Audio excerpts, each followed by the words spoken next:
Welcome back for our third episode. I have Sam today with me. I'm just going to introduce you, Sam, if that's okay. Sam was adopted from the Philippines at a young age, raised by a single mother in the country town in Victoria, Australia.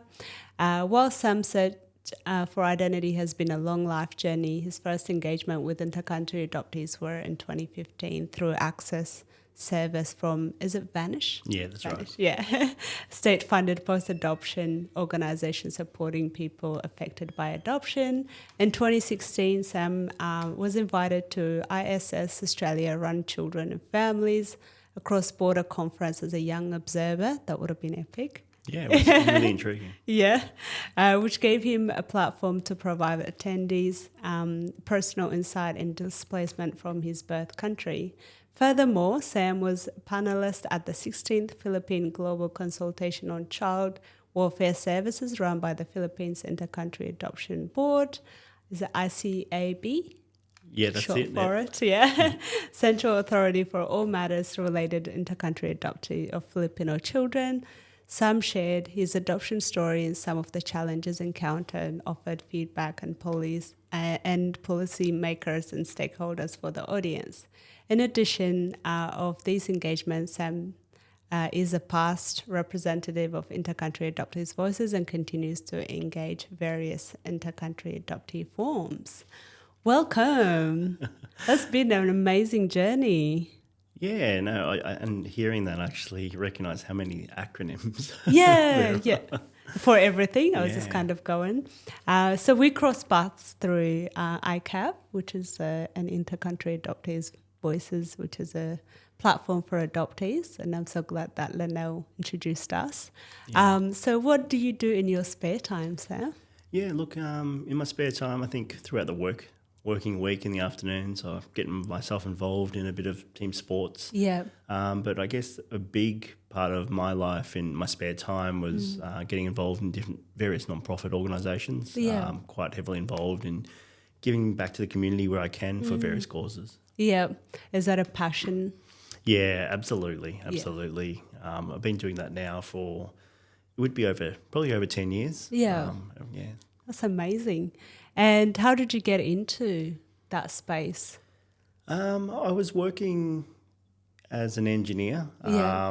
and it was a good job, but I think I recognised that I wasn't quite giving back as much as I really felt. I didn't really have that connection with the community. Yeah. I think there's just something missing in my life. Yeah. I just happened to come across an amazing woman, and she mentioned an organisation, Junior Chamber International, or JCI, Yeah. and they really were engaging in various grassroots community projects, Yeah. and said, look, come along to one of our organising projects. And there back in, I think it was about 2014, there was a specific project being run, and I threw my hand up and said, look, I'll get involved, and ran it, and pretty much ever since, just being involved in various projects and grassroots initiatives, kind of kept me involved, and I got a little bit more involved with the governance side of organisations, and to this day still heavily Going involved. strong. Yeah. And is it something you want to keep doing, like for a while? Yeah, absolutely. It gives me an opportunity to meet some really amazing people. I think that's a big aspect of why I keep doing it as well. So there's definitely being having the opportunity or the platform to give back. Yeah. But along the way, meeting those particular people who are driving such an amazing ideas keeps me really motivated to get to know them, get to know their stories, and support where I can. Yeah, that's amazing. Is it something like, when being around people that are like-minded, like a community? Absolutely. I think that word gets used a lot, the whole like-mindedness and being an international organisation. It's fantastic to be able to walk into a room on the other side of the world with that organisation and know that the people sitting in there have very similar values and are so focused and also giving back to their local communities. Yeah, love that. I'm just going to say, have you been back to your country of origin? No. No, yeah, That we were talking about this earlier. yeah, that's it. It's an interesting one because the want to go back to the Philippines Yeah,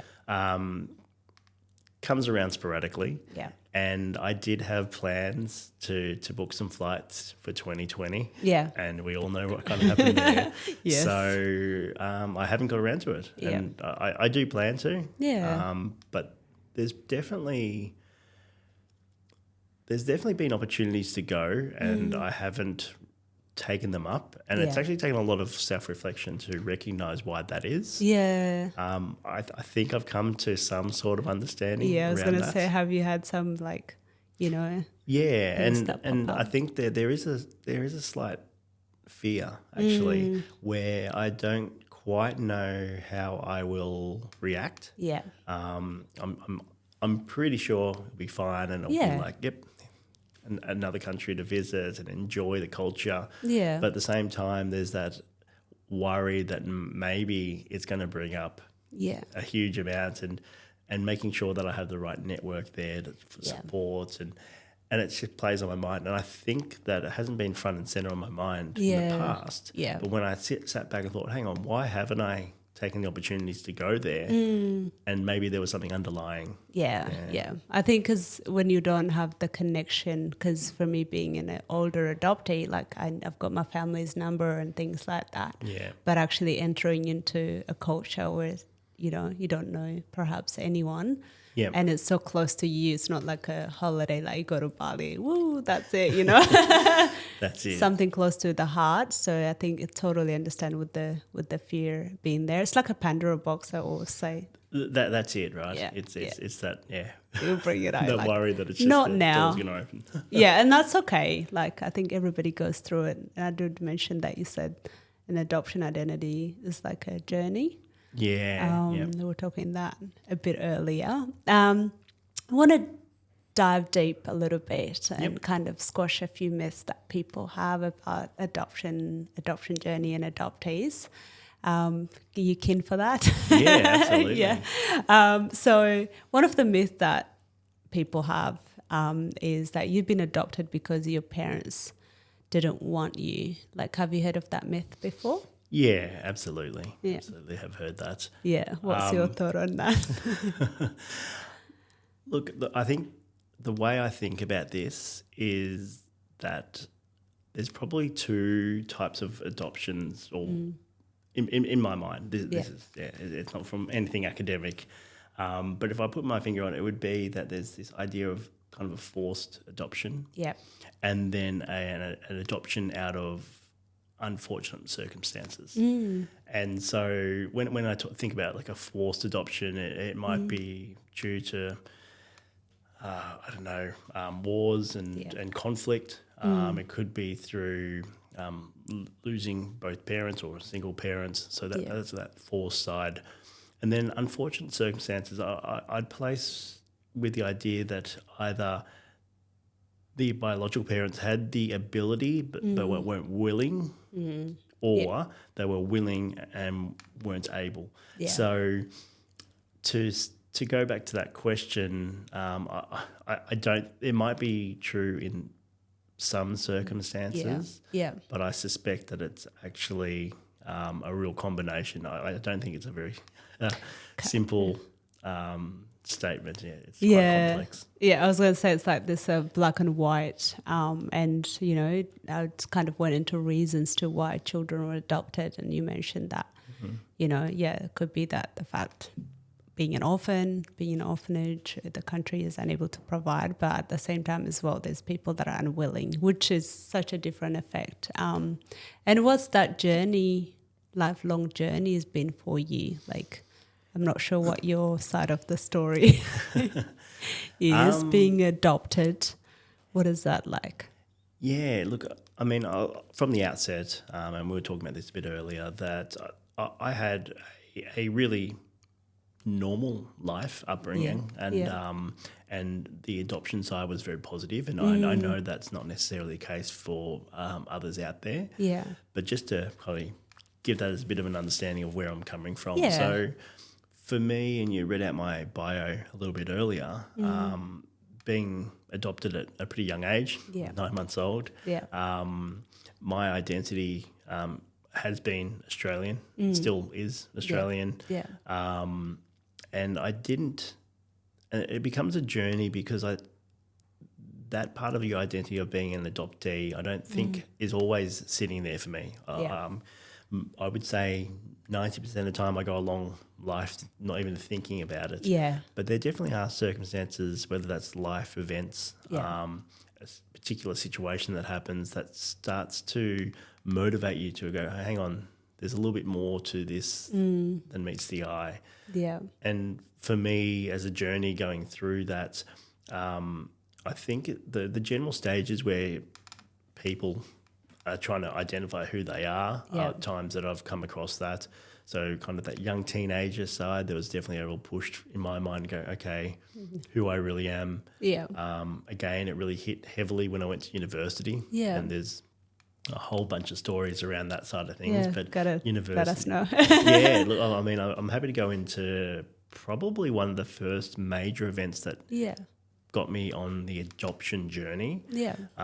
So I came from a very, I don't know if it's politically correct, but just a very white town. There weren't many. We use it a lot. There wasn't a lot of Asians, Africans. Like there wasn't anything other than just the kind of the white Australian where I grew up. And as far as I identified, I was just another Australian. Notably, I'm as not a kid. And so my friendship circles, most of the people in this town was relatively small, knew who I was, so it never became a real question. But when I went to university, I got hit with a question of just where you're from. And that for me was such a trigger. I didn't expect it. It was such a triggering question to ask. And it wasn't initially there because I just answered. I was just like, I'm from near Ballarat. And they're like, no. They looked at me and they know where you're from. I'm like, oh, tiny little town called Ross Creek near Ballarat. Like you won't know it. And they looked perplexed. And it was only until I kind of like I look back at them very confused, and they're indicating towards their arm, pointing to their arm and their skin. And they're like, no, but where are you from? And I recognised there that it was because I look Filipino. That was the question they're after. So then I initially said, look, well, I was born in the Philippines. And then they said, oh, you're Filipino. And I was very quick. And I didn't realise, like I was very quick to say, no, I'm Australian. And the first time it happened, I didn't think much or more of it, went on. But then it kept happening. And that to me was probably a big turning point for me to question my identity, question where I came from, and that's probably one of the early memories. Because you get that where it's like, oh, I'm Australian. The language, or you sound like Australian, but when they're looking at you, like you don't look it, and you're like, but I feel it. So it's like a bit of a confusion. That created. What like that reaction did it hit really quickly? Or is it after a few questions that they actually asked you, like, oh, they're actually looking? At me? It was a few questions in before their look of perplexion came out, and being perplexed, and also myself. But I don't think I even recognised it at the time though. It was more just confusion. But probably weeks on, months on, I kind of thought back to that. I was like, why was I so quick to react to being called Filipino? And you were like, what does that mean? Wow. So have you had that multiple times now? I think I probably avoided being quite vulnerable for a long period of time, and even to myself. So when thoughts get too deep about identity, just push it aside and try not to think about it. Don't need to look down that path. In more recent years, and I'm talking probably in the last maybe 5 or so years, really sitting back and trying to analyse some of the major times in your life and maybe how you reacted, maybe just the personal connections or relationships you've had, and trying to recognise why you do certain things the way you do them. And I think through that is when I started to recognise some of these situations Moments. where Yeah. there's moments. Yeah. Have you had, are you associated, do you have Filipino friends at all? Like No, after that conversation, they're like, come to join us. Well, actually, I mentioned, so I think university was a big eye-opener for me. So I'd rarely come across many people from Asian descent at all. Yeah. And then I went to university, at Monash University, very heavily Asians, well, a lot of Asians. Yeah. And I remember being really intrigued by two people, and to the point I think I was just staring at them because I think I heard that said they were Filipino. So that was probably the first time. Wow.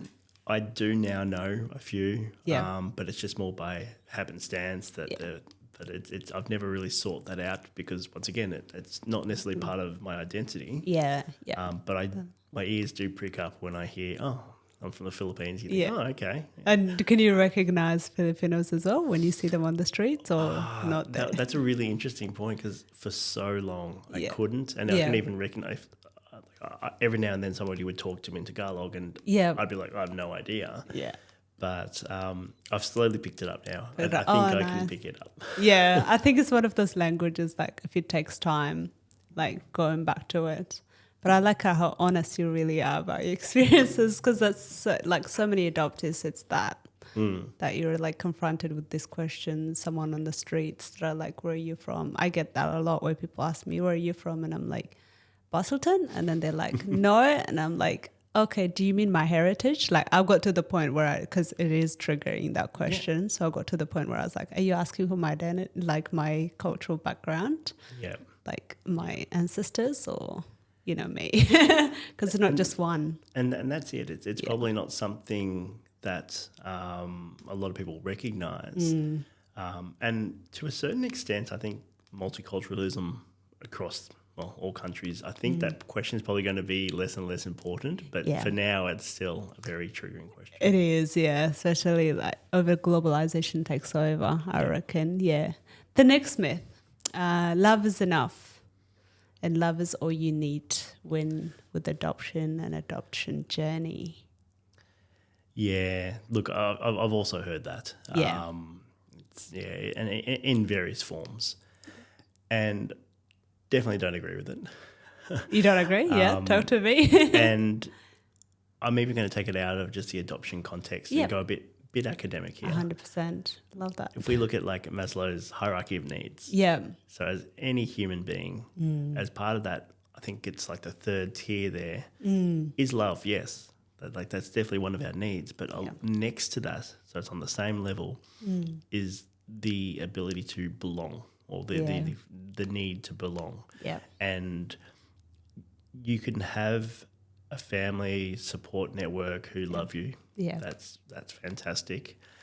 But if you deep down have this issue with you don't know who you are, how you belong, how you fit in with that situation, then it's never going to be enough. And it's not, and that's outside of the adoption context. Yeah. But then you take it in there. Yeah. All it does is really complicate that question. So definitely disagree. Yeah.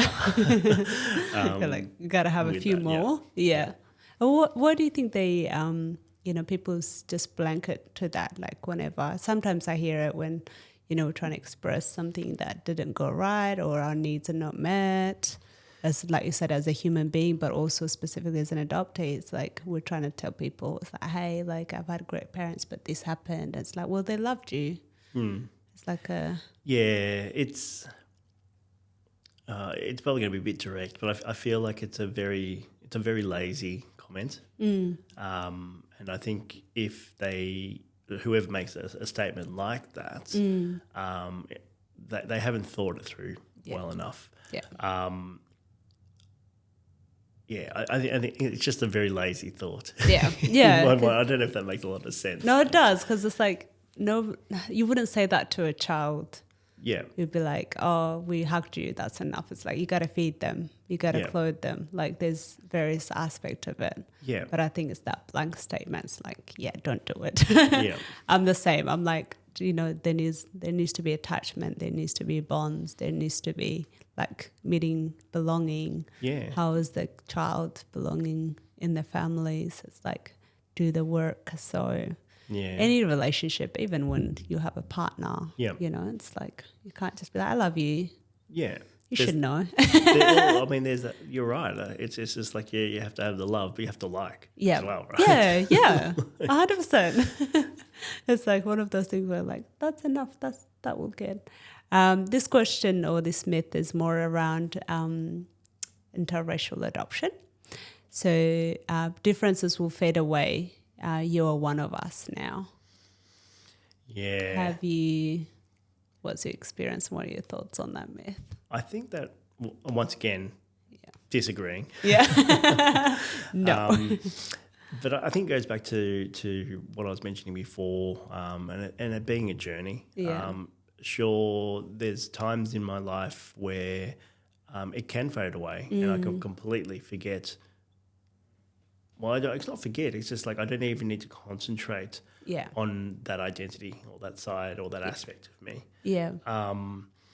But it is that journey. There are going to be triggering moments where you whether you like it or not, it's thrown in your face. Yes. I actually do have another story. Story. Yeah, I love stories. Yeah. So the high school I went to, quite a large high school, but during my time there, once again, I couldn't recall how many non-white students there were. Yeah. But I remember it must have been my first year, and I was learning how to unlock my lockers with one of those weird turning combinations. Yeah. And I was down there, and all of a sudden, I think somebody ran into me from behind. Yeah. So I turned around a bit shocked. Yeah. And there was this guy standing over me, and he didn't run into me. He purposely punched me. Yeah. That's and his comment to me, which kind of I find funny now, but at the time was quite infuriating. He just said, "I don't like black people." Oh, and wow. I mean, I know we're a podcast, we can't see, but I'm definitely not black. Yeah. But the fact that that was just what came to his head, and that it was just once again thrown in my face that I'm not somebody who can just fade into the sea of students. Yeah. But I did visually look different. Yeah. Even though I didn't feel it. There's definitely stories along my life where you get quickly snapped out of anything fading away, and it's very quickly in front of you. Yeah. And another, I say triggering, but it's not really triggering, but another one time where it really takes me back is going to a doctor. And a very simple question is, do you know if you've got any heart disease or anything in your family, history. any medical history. Yeah. And I know they have to ask that. I understand the reason, but it makes you think, no, I know nothing. Nothing about my parents. Yeah, so awkward, hey, because you sit there and you're like, I actually have no record of anything. And it puts you in a situation where it's like, should I know? Where do I get this information from? And come to think about it, I think the forms, they may have changed now, but the forms are pretty much yes or no.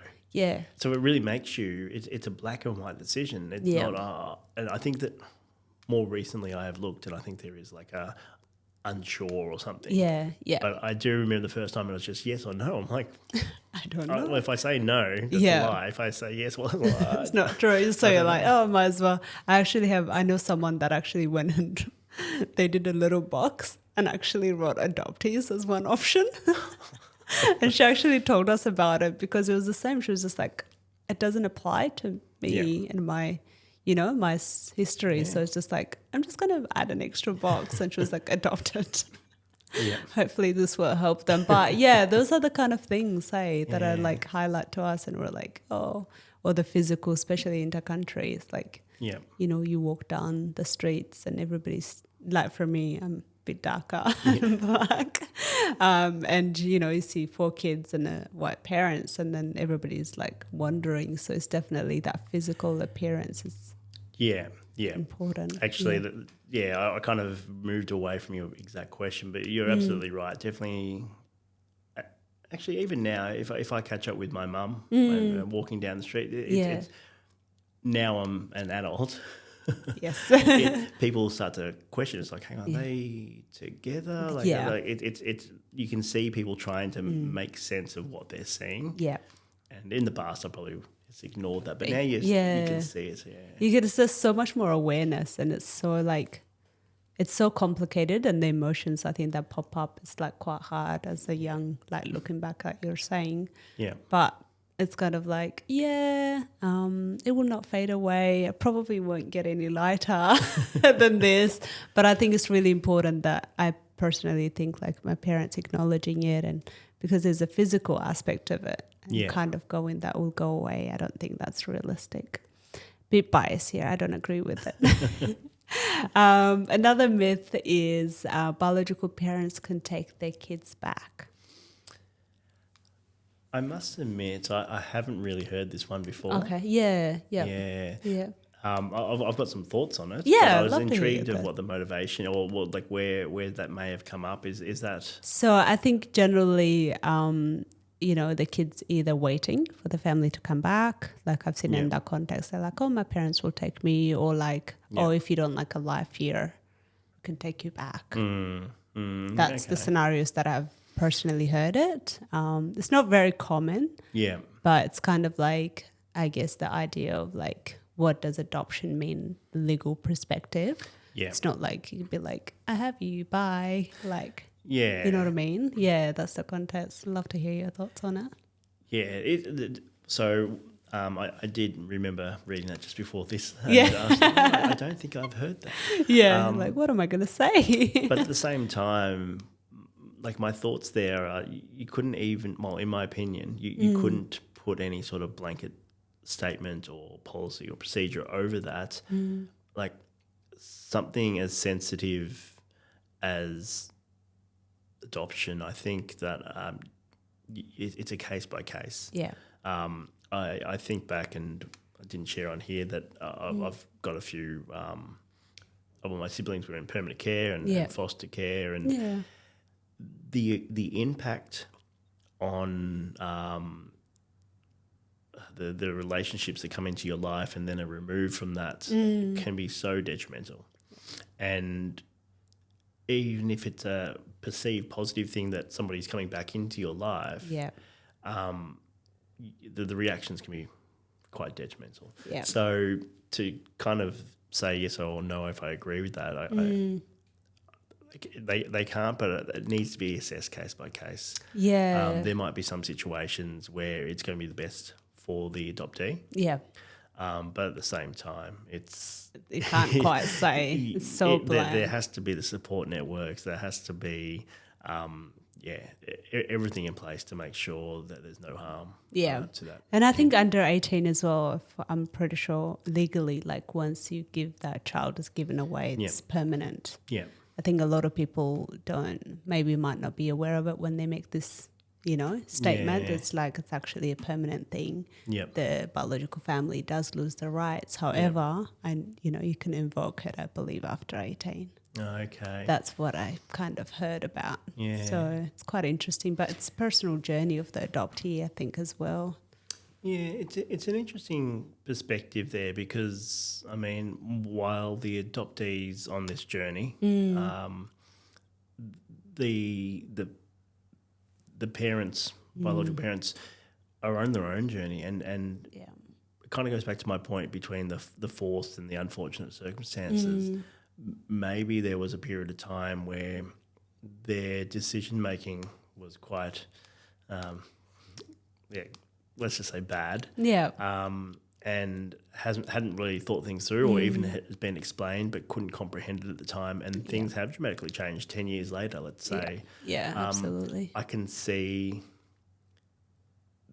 certain situations where they want to come forward and say, well, no, this is my child. Yeah, I want it back. Yeah, so I hadn't actually thought of that, but it's...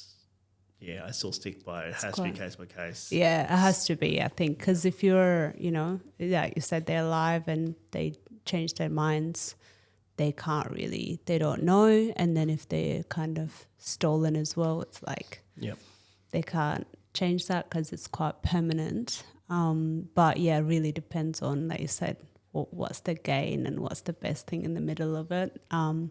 But to say that they can take it back legally, you can't until 18, from my understanding.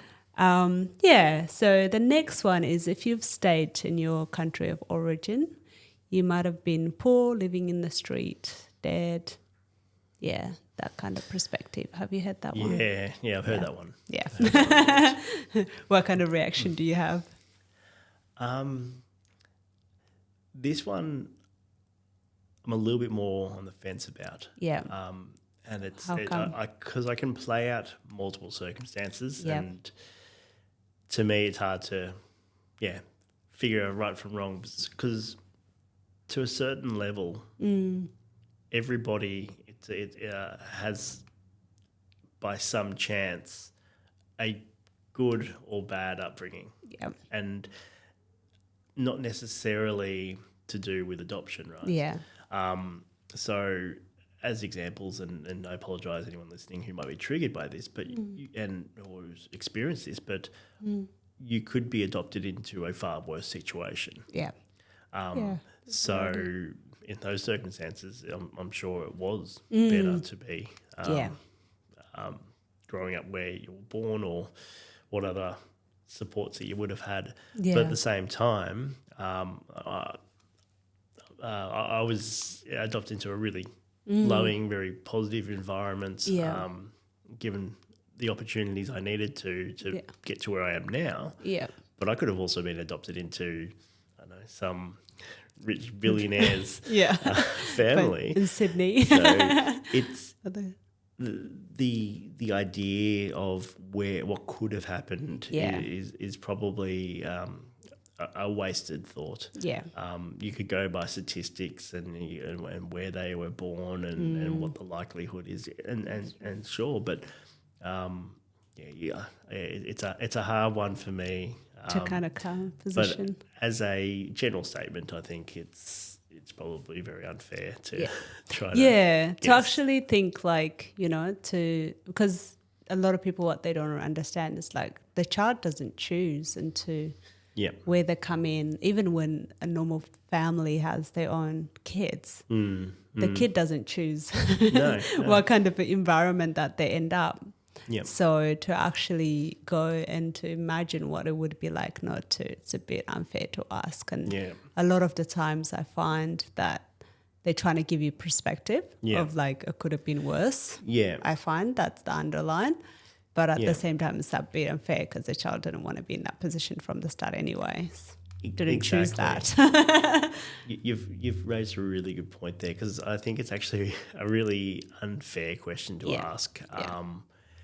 Because, as I've just mentioned, it makes you sit there and start to think it through more than you need to. And it is a wasted thought, because it doesn't really matter. Yeah. It's what you are where you are now.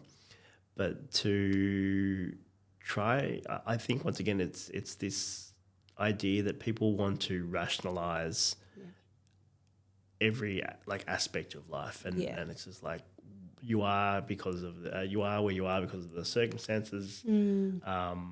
But it's a rationalisation coming back to why these things happen, and if it didn't happen, you're going to be in a worse off situation. Yeah, it's wasted. It's not helpful. It's like, you're not helping me here.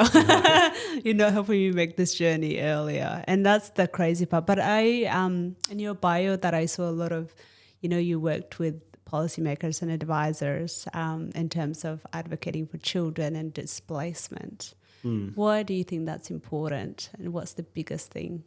I'm throwing this question on you because it's not there. It's a really good thing. For me, the biggest objective is to get those people's voices heard and in the decision making. So, I mean, Australia's going through a very important time now to give voices to a particular area of the population. But likewise, so many decisions have been made on our livelihoods by policymakers who don't understand from our perspective what implications that has. So for me, if I ever do enter into these sorts of conversations, I place the emphasis on that they need our they need our input. Yeah, like grab a bit of water. Yeah, I think experience previously, like it hasn't been as valued, so it's more like academic based. Yeah, exactly. And I mean, we know that you can put together a whole list of reasons for and against. Yeah. But some of the best things you'd be doing is sitting there and just listening, getting that sort of feedback, asking what is needed, and how it should be delivered. Yeah. It's good to see that I think there seems to be more people from inter-country adoptee backgrounds getting involved, which is fantastic. Yeah. It gives us that voice. Yeah. And I mean, we mentioned Linnell earlier. I think she's done a fantastic job advocating for the voices of inter-country adoptees. Yeah. But yeah, to answer your question, it has to be the primary goal to engage us in that discussion, whatever it is. Yeah, and I think that will help us as well. Yeah, you know, in a way, and be like, this is, you know, what would be best. I love that space as well, because that's what Linnell has brought me into that at the moment, and getting in, because I think who knows better than someone that went through it, really. And to actually come out and represent as many voices as possible and lived experience is so important. Just on that though, I definitely would also state that like it definitely needs to come from both sides. You need a balanced voice in there, because you don't want to come off and say you as an adoptee community come off as very I've lost my wordings there, but I was actually going to say angry. Well, I mean, that's it. Like if you've got the voices of very angry. Yeah, I actually just came up with one myth. Okay. There's a myth that adoptees are angry as well. Have you heard of it? I've heard more broken. Okay. Yeah, broken more. Yeah. Angry. Yeah. I once again, probably similar wordings, but not exactly angry. Yeah. Yeah. So what do you think of that? I don't think the angry is the right word. I could really see fortunate and unfortunate for some of them, but being able to hear some stories of those who haven't come from as fortunate adoption processes. And there's definitely going to be anger in there. Yeah. But there's going to be, I think it's probably a lot of it's from fear as well, really driven by fear. Yeah. Just that lack of knowing and understanding. I definitely wouldn't say all adoptees are angry by any means. Nah. But I could definitely also see that anger is a strong emotion that comes through with a good majority of adoptees. Yeah. I think it's because trying to balance between the, you know, what's taken versus what's there, and navigating through that emotional process as well. I seem to hear like you've got a really lovely relationship with your mom, like a really positive one. Like what's one thing that you really appreciated from her, and, you know, the journeys that you guys been together? Yeah, look, so if you were to go back a few years, a fair few years now, it wasn't that close. I was actually, it comes back to being in a vulnerable state, which I never wanted to be. So because of that, I was quite secretive. I really kept to myself. I would avoid conflict. And having my mum, love it a bit, but also a very strong-minded person, and being a single parent raising, you don't have an alternative to go to. So growing up, there were times where that connection wasn't that strong at all. It was really probably when I moved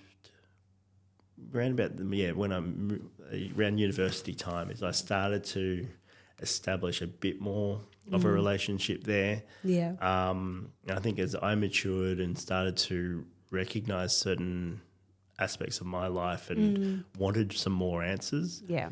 then I was able to speak to her a little bit more. Yeah. Awesome. And she was definitely more than happy, because I think for a lot of my childhood years, she probably had wanted to talk about that and hasn't been able to kind of share her side as much as she would have. Yeah. And even to this stage, I was talking to her today, and she's still very intrigued by adoption and wants to learn as much as she can. Yeah. And she's always trying to share things with me, and she gets so frustrated. She's like, so many parents do that. Yeah, and it's like, did you watch that link that you shared? And I just, at that time, and I quite regularly. Yeah. I don't have an interest, because that once again, that's not what I That's identify not your focus. with. Yeah. But at the same time, being able to answer your question before, I think once I got myself to the point where I was open to that conversation, it really helped the relationship. Yeah. And now I've got a really amazing relationship with her. She was the 2010 Victorian Mother of the Year.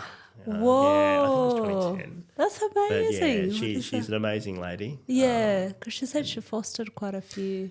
Yeah, lots of children, but she's done an amazing thing by herself out there. So yeah, amazing. So this is so good. But you said it took time to re-establish that connection. Yeah. It was not even re-established. Like, as I said, like, I mean, growing up, I'm sure it's just like any other kid. Yeah.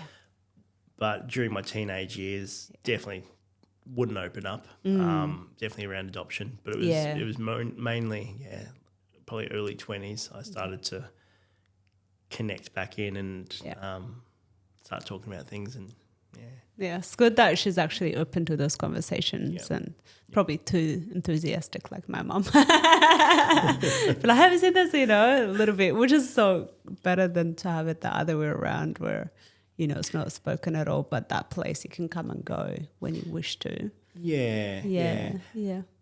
I can't remember if we mentioned this earlier, but that was one thing that I do wish, though, as a younger person, is that I was pushed into culture a little bit more. She never did. She gave me the space and was very respectful. Yeah. But in hindsight, I wish she pushed a little bit more. Yeah. Tell me about that. It's just like you were not interested and you're just like, no, Mom. And so she had books that she had bought on the Philippines and newspaper clippings, and we try to engage me with that. Yeah. And at the time I was just like, not really interested. Yeah. But now I kind of wish I was connected a little bit more to it at a younger age. Yeah. But I mean, now she's got more books and more videos ready, just finishing up. What's from your journey so far?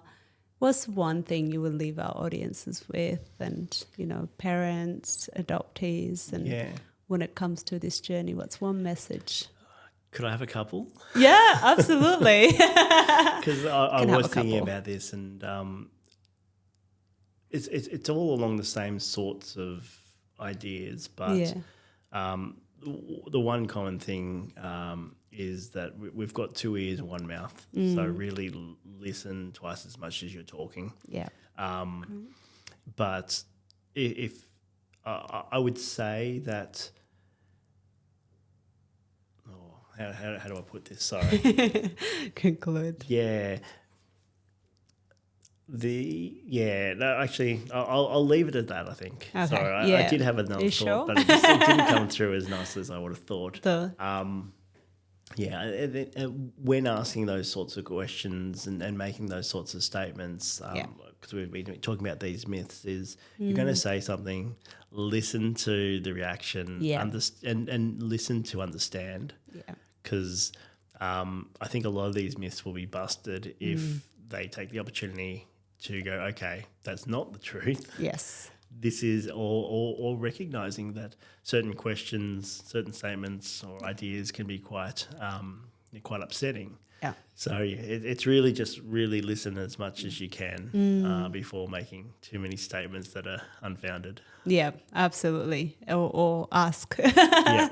Yeah. What's the other one? You said you had a couple. Yeah, well, you actually just mentioned it. So I would say for those who are interested in our stories, our journeys, Yeah. don't be afraid to ask though, because I've had a few situations where somebody's found out that I was adopted. Yeah. If it's just embarrassing or whatever the reason is. Yeah. And you can see that they're quite cagey and they want to know more. And I think if you're truly intrigued and want to, don't be afraid to ask. Like, be respectful. Yeah. And which the situations I have in my mind, they have been very, very respectful. So, do you mind if I ask these questions? Yeah, that's great. I'm always very open, as long as I can also see that they're interested. Yeah. Because I'm probably guessing here, but I'm sure you've come across situations where people have asked a question, you start to kind of divulge stuff that makes you quite vulnerable. Yeah. Yeah. And to only realise they don't actually care. Yeah. Absolutely. And you're like, what? Yeah. Yeah. So, yeah. Yeah, that was the second one that it. I was thinking of is to ask the question, really listen. Yeah. And, but be respectful. Totally. Yeah. Amazing. Thank you so much. It's been so much fun. Thank you. These conversations, and I appreciate you taking the time. I really wanted to hear it from a male's perspective as well as an adoptee. Yeah. You know, so I really appreciate it. Thank you. No worries. Cheers.